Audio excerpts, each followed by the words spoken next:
자, 반갑습니다. 지난 시간에 이제 고대 그리스에 대해서 봤었죠.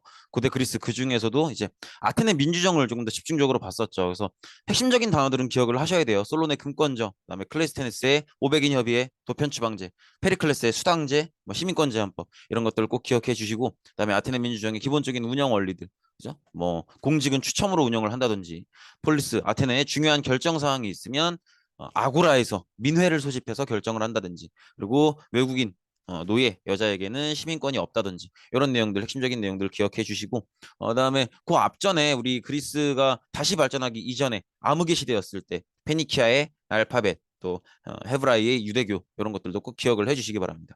이제 두 번째 시간인데 우리가 폴리스는 되게 여러 개의 폴리스들이 있다고 했었죠. 그 중에서 우리가 중요하게 배울 폴리스는 두 개라고 했었어요. 아테네, 그다음에 스파르타.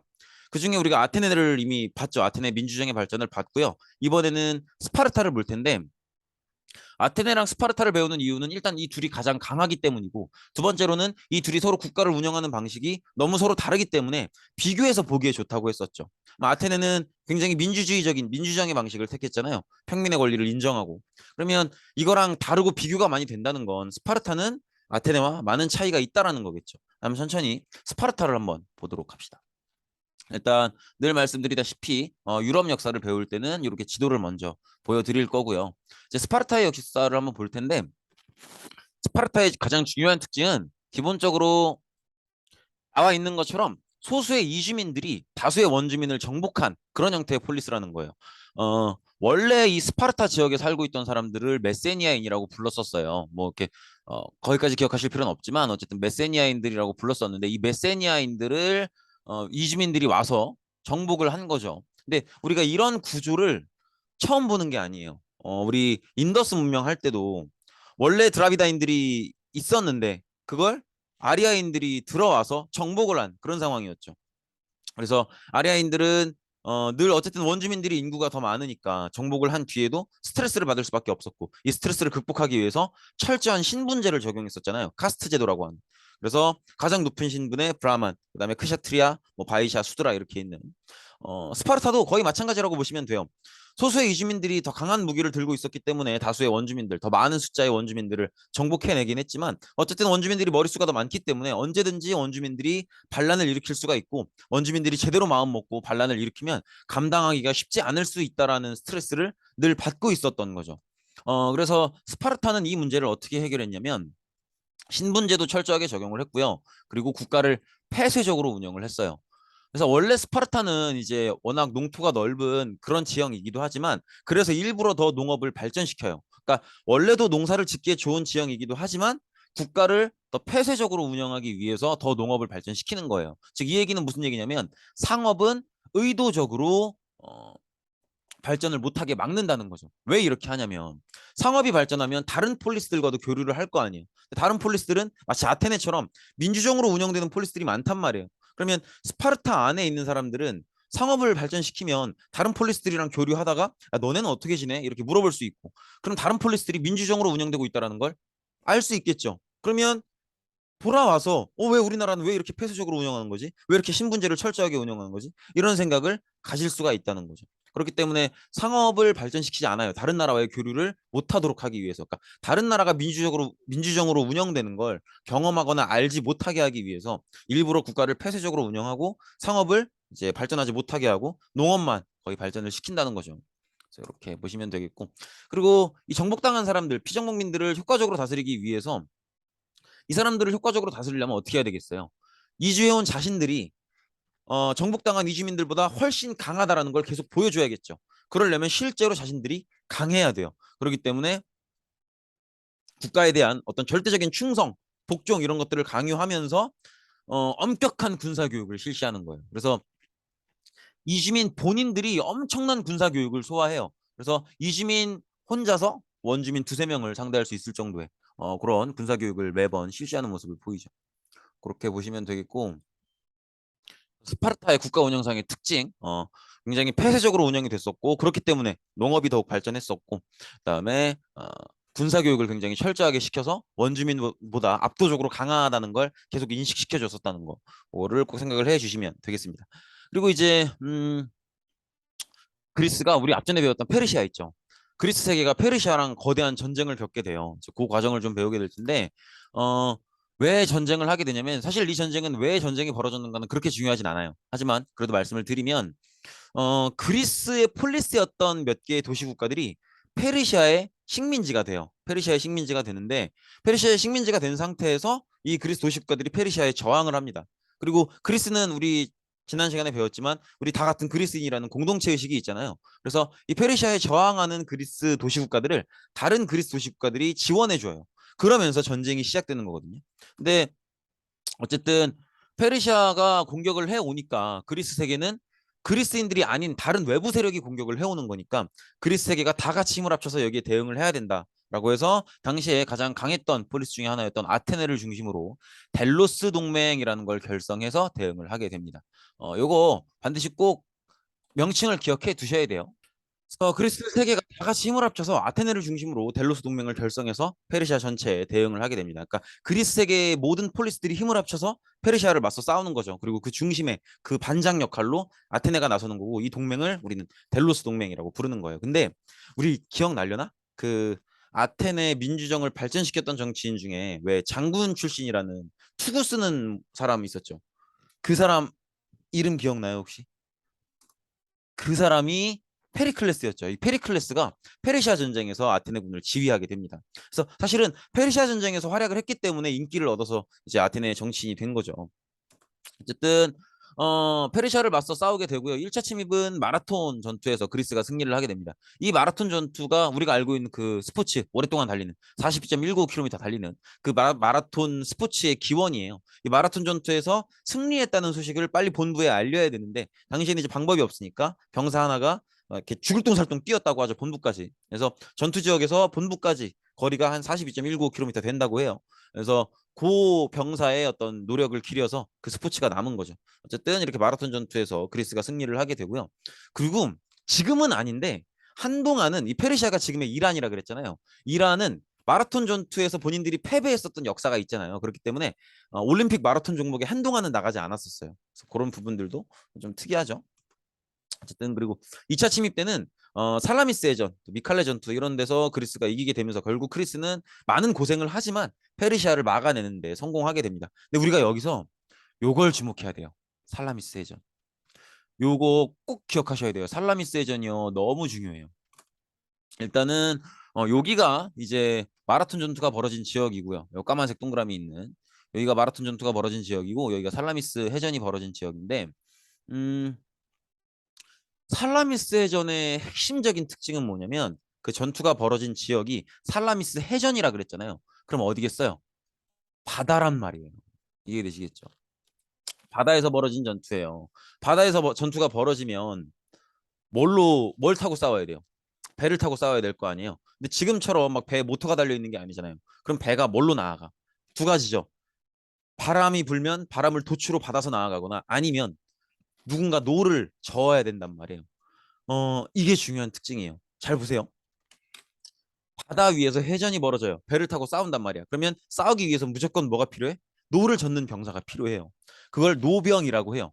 노병이라고 하는데 잘 생각해 보면 노를 젓는 병사들은 어차피 배 안에 있는 거고 배 안에 달려 있는 노만 저으면 되는 거잖아요. 그럼 뭐가 필요 없어요?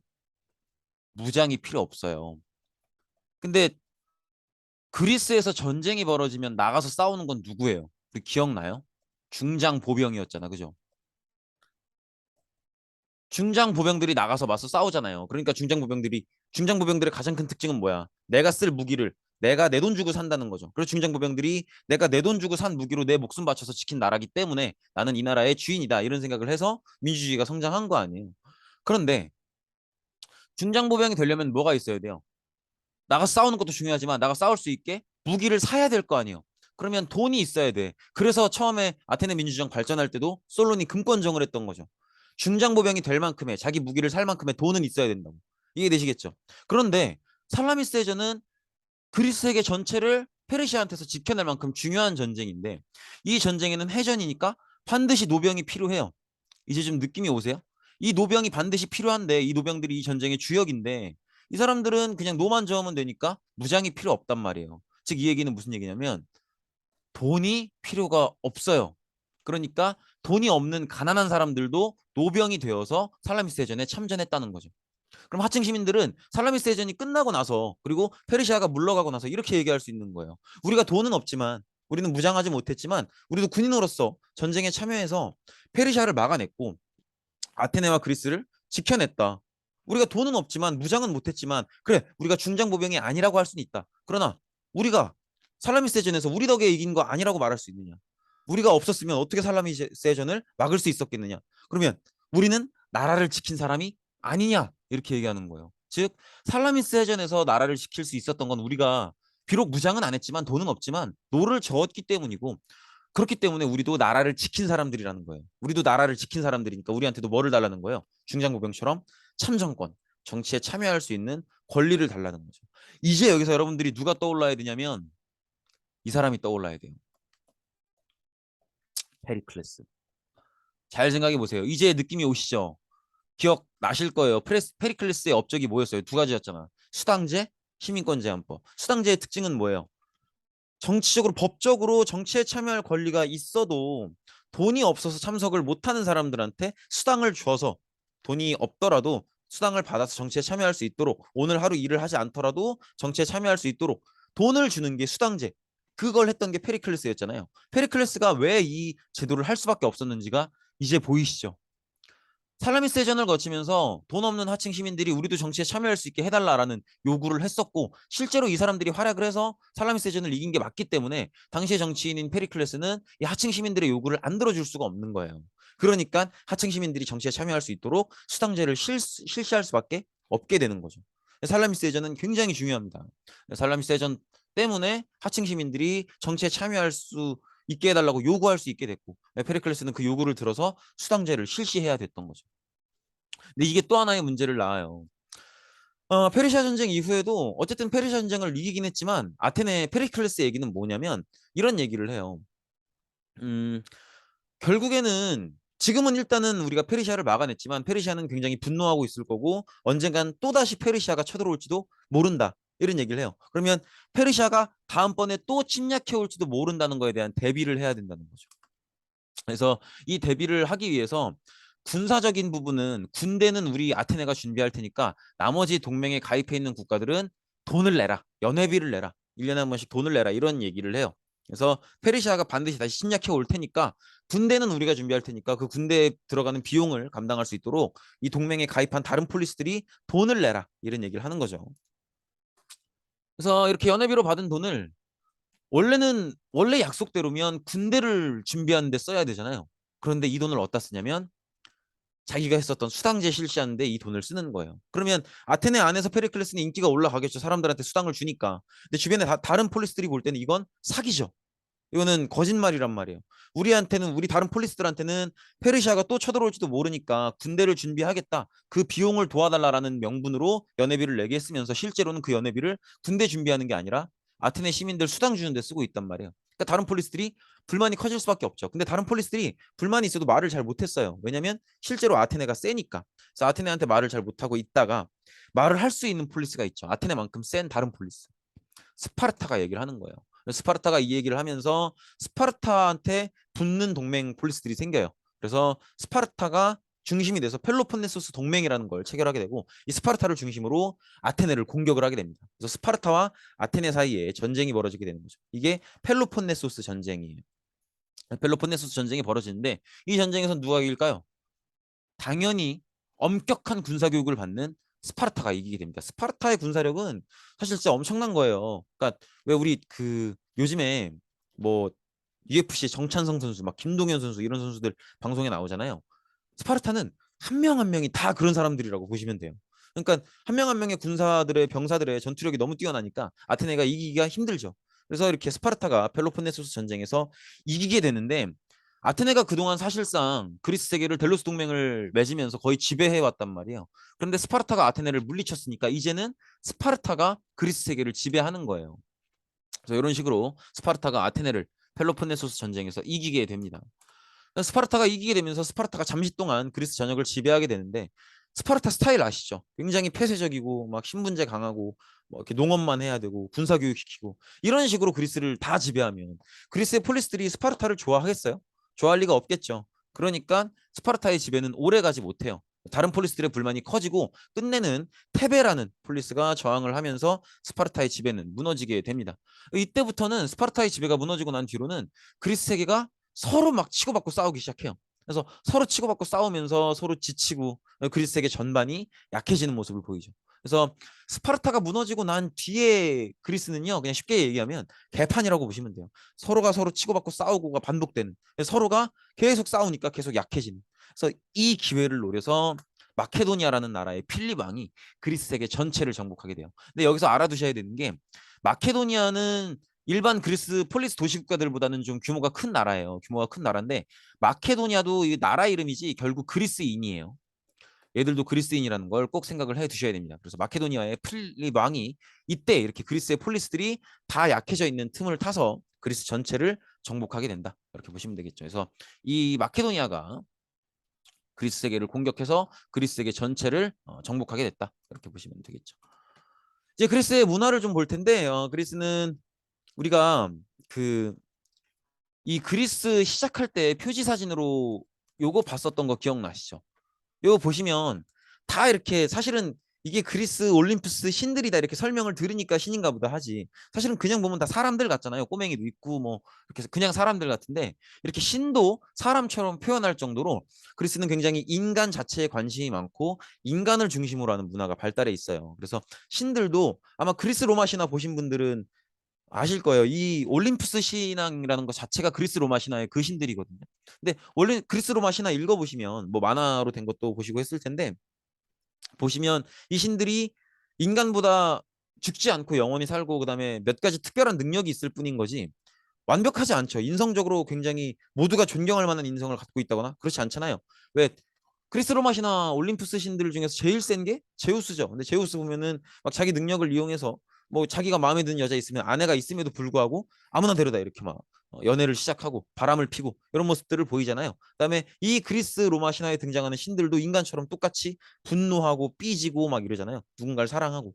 그래서 인간들도 신이랑 별반 다를 게 없다라고 생각을 하는 거죠. 즉 신들도 인간과 별반 다를 거 없이 인간의 모습, 그다음에 인간의 감정을 그대로 가지고 있을 거라고 생각을 했을 만큼 굉장히 인간 중심적인 모습을 보입니다.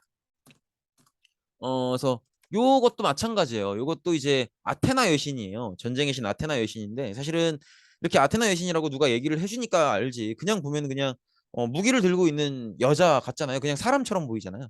그러니까 이럴 정도로 이렇게 신을 사람처럼 생각할 정도로 인간 중심적인 문화였다라는 거죠. 그리고 문학은 호메로스의 일리아드, 그다음에 오디세이아 이 두 개가 굉장히 유명한데, 호메로스가 작가인데 사실 호메로스는 한 명인지 여러 명인지도 불분명해요. 굉장히 어떤 정체가 불분명한 작가이긴 하지만 이 사람이 일리아드, 오디세이아 이 두 개의 소설을 남깁니다. 근데 요 일리아드, 오디세이아는 기본적으로 올림푸스 신앙, 그리스 로마 신화를 배경에 두고 있는 소설이고요. 이 소설이 왜 중요하냐면 음, 우리 왜 그거 배웠었죠? 크레타 문명, 미노아 문명, 미케네 문명이 그리스의 페니키아나 헤브리아 이런 해상 세력한테 망하고 나서 한 400년 동안, 기원전 1200년경부터 기원전 800년경까지 한 400년 동안 암흑의 시대였었잖아요. 이 암흑의 시대를 설명하는 거의 유일한 기록이 이 호메로스의 일리아드와 오디세이아 이 소설이에요. 그래서 암흑의 시대의 거의 유일한 기록이기도 하고요. 그다음에 지금까지도 서양 문화는 보통 일리아드와 오디세이아를 뿌리에 두고 있다라고 얘기를 해요. 그리고 저도 이 두 개 다 읽어봤는데 나름대로 뭐 그런 대로 재미가 있습니다. 그래서 어쨌든 일리아드와 오디세이아 굉장히 중요합니다. 그렇게 보시면 되겠고, 그다음에 건축은 뭐 조화 및 균형을 중시한다 이렇게 되어 있는데, 뭐 조화 균형을 중시한다 이런 것보다도 이 이름 자체가 굉장히 중요해요. 지금도 그리스라는 나라가 있죠. 그 그리스의 수도가 아테네거든요. 이 아테네 한가운데 가장 유명한 관광지가 바로 이 파르테논 신전인데, 요거예요, 요거. 그래서 이렇게 굉장히 여러 개의 기둥들을 설치하고 있고 굉장히 여러 개의 수많은 기둥들로 거대한 지붕을 견디고 있기 때문에 조화 균형이 굉장히 뛰어나다 이렇게 얘기를 많이 하죠. 규모가 굉장히 큰 건물이에요. 지금 요게 사람이니까. 그죠? 사람들이 이렇게 관람을 하고 있죠. 이렇게 보시면 되겠고. 그다음에 철학도 많이 발전을 해요. 그래서 여기를 중심으로 굉장히 활발한 토론 문화가 발달을 하는데, 요거는 여러분들이 토론이라는 단어를 들었으면 떠올려 볼 법해요. 이 장소가 어디일지. 어디냐면 네, 아고라입니다. 아고라. 이 정도는 떠올려 주셔야죠. 그래서 이 아고라를 중심으로 토론 문화가 발전하는데, 토론이라는 게 그렇잖아요. 뭐 물론 좀 더 말빨이 센 사람이 있을 수도 있지만 어쨌든 토론이라고 하는 건 나랑 얘랑 토론을 하면 누가 옳은 거예요. 나한텐 내가 옳은 거고 쟤한텐 제가 옳은 거죠. 즉 토론 문화가 발달한다는 건 서로 다른 다양한 생각들이 같이 발전하고 있다는 거예요. 그렇기 때문에 굉장히 다양한 철학이 발전하는 모습을 볼 수가 있죠. 그래서 이때는 뭐 이제 자연에 대한 철학도 관심이 많이 있고 또 민주정치가 발달하면서 또 인간에 대한 철학도 많이 발전을 하고 특히나 토론 문화가 발전하면서 사실 토론을 지켜보면 그렇잖아요. 그 토론을 하는 와중에도 말을 잘하고 말빨이 센 사람들이 또 있죠. 또 우리도 그렇게 되고 싶고 멋있어 보이잖아요. 이렇게 말빨 세고 그러면. 그래서 전문적인 토론꾼들이 나타나요. 그 사람들이 바로 소피스트입니다. 이 소피스트들은 전문 토론가예요. 그래서 자기들이 직접 나서서 토론을 하기도 하고 그다음에 여러 학부모들한테 부탁을 받아서 자식이 앞으로 토론을 잘해서 이제 사람들한테 인정받을 수 있도록 토론을 교육하기도 하고 이런 역할을 하는 사람들이 또 소피스트들입니다. 그래서 이 소피스트들이 등장하기도 하고 소피스트는 사람 이름이 아니에요. 직업 이름이에요. 직업 이름. 전문 토론꾼이고 토론하는 방법을 가르치는 그런 사람들입니다. 그리고 다양한 철학이 발전을 하면서 그리스 철학이 굉장히 많이 발전을 해서 이후에 서양 철학의 어떤 뿌리가 되는 철학이 이때 생겨요. 그래서 그 서양 철학의 뿌리가 되는 인물을 여러분들 한 3명 정도를 기억해 주셔야 돼요. 이건 아마 나중에 우리 도덕 시간에도 배울 거예요. 소크라테스, 플라톤, 아리스토텔레스인데 왜 제가 화살표를 표시했냐면 각각이 요 화살표대로 스승과 제자 사이예요. 플라톤은 소크라테스의 제자고요. 아리스토텔레스는 플라톤의 제자입니다. 그래서 소크라테스, 플라톤, 아리스토텔레스를 거치면서 이렇게 그리스 철학이 굉장히 발전을 하고 이때 발전된 그리스 철학이 이후 서양 철학의 어떤 뿌리가 된다라는 걸 보시면 되겠죠. 그래서 오늘날 서양 철학의 바탕이 되었다. 그래서 각각 조금 요거는 그냥 보시면 되는데 소크라테스는 삼파법이라고 하죠. 굉장히 자기랑 대화하고 있는 사람한테 끊임없이 질문을 던짐으로써 그 사람이 뭔가를 잘 모르고 있다는 걸, 잘 모르고 얘기하고 있는 거라는 걸 스스로 깨닫게 만드는 그런 방법을 이제 사용해서 교육을 많이 했었고 악법도 법이다라고 해서 사람들 사이에 합의한 법의 가치가 얼마나 중요한 건지도 강조를 했었고 플라톤은 이데아론이라고 해서 플라톤은 민주주의에 좀 반대하는 경향을 보였어요. 그래서 민주주의가 옳은 게 아니라 깨달음을 얻은 현명한 철학자가 정치를 해야 된다. 그래서 그걸 철인 정치라고 부르죠. 그다음에 이상 세계는 현실에 있는 게 아니라 저 멀리에 있다. 그걸 이데아라고 불렀어요. 이런 주장을 하기도 했었고, 그다음에 아리스토텔레스는 뭐 자연과학부터 사회과학, 뭐 인문학까지 거의 모든 학문을 이 당시까지의 모든 학문을 다 집대성한 인물로 알려져 있죠. 그래서 사실은 서양의 이성, 서양의 어떤 과학의 가장 상징적인 인물 중에 한 명이 또 아리스토텔레스이기도 해요. 그래서 아리스토텔레스 3명 다 기억하셔야 되는데 그 중에서 가장 중요한 건 아리스토텔레스다. 이렇게 보시면 되겠죠. 그다음에 이제 역사학도 발전을 하는데 이때 이제 최초의 역사책이라고 할 만한 게 쓰여요. 그게 바로 헤로도투스의 히스토리아입니다. 그래서 이 책은 그리스와 페르시아가 전쟁을 했었잖아요. 그 내용을 담은 책인데 역사가 영어로 뭐예요? 히스토리잖아요. 이 책 제목에서 나온 말이에요. 그리고 헤로도투스의 역사책의 특징은 굉장히 좀 문명사적 서술, 뭐 문화적 서술 이렇게 얘기하는데 이게 무슨 얘기냐면 페르시아도 굉장히 땅덩이가 넓은 나라거든요. 그래서 굉장히 여러 개의 민족들이 같이 구성되어 있는 나라고 페르시아도. 그다음에 그리스도 굉장히 여러 개의 폴리스들이 연합해서 페르시아를 상대했었잖아요. 그죠? 그래서 각 폴리스들 그다음에 페르시아를 구성하는 각 민족들의 여러 가지 문화적인 특징들이나 문명적인 특징들을 친절하게 잘 서술해 놓은 그런 책이 바로 헤로도투스의 히스토리아입니다. 그다음에 두 번째로 유명한 책이 우리가 큰 전쟁을 2개를 배웠죠. 페르시아 전쟁이랑 펠로폰네소스 전쟁. 그래서 펠로폰네소스 전쟁의 역사를 적은 투키디데스의 펠로폰네소스 전쟁사라는 책인데 이 책의 특징은 굉장히 사실을 중시한다는 거예요. 그래서 왜 우리가 역사 시간 첫 시간에 사실로서의 역사, 기록으로서의 역사 배웠죠. 그 사실로서의 역사를 상징하는 책이 이 펠로폰네소스 전쟁사예요. 그래서 이 책은 책을 딱 처음에 펼치면 서문이라고 하죠. 책을 소개하는 글. 그 글에 뭐라고 나와 있냐면 재미있는 역사책을 읽고 싶다면 덮어라. 이 책 별로 재미없다. 그런데 펠로폰네소스 전쟁에 대한 사실을 알고 싶다면 읽어라 이런 얘기를 해요. 그래서 여러 가지 뭐 역사적 사실에 대한 역사가의 의견이나 평가 이런 것들은 다 이제 무시하고 있었던 사실 그대로만을 나열해서 기록한 그런 형태로 저술된 책이 바로 펠로폰네소스 전쟁사다. 투키디데스에. 그래서 학자 이름과 그 학자가 썼던 책 다 기억을 해주셔야 됩니다. 헤로도투스의 히스토리아, 그다음에 사실을 강조한 투키디데스의 펠로폰네소스 전쟁사 꼭 기억을 해주시기 바랍니다. 네, 여기까지입니다. 고생 많으셨습니다.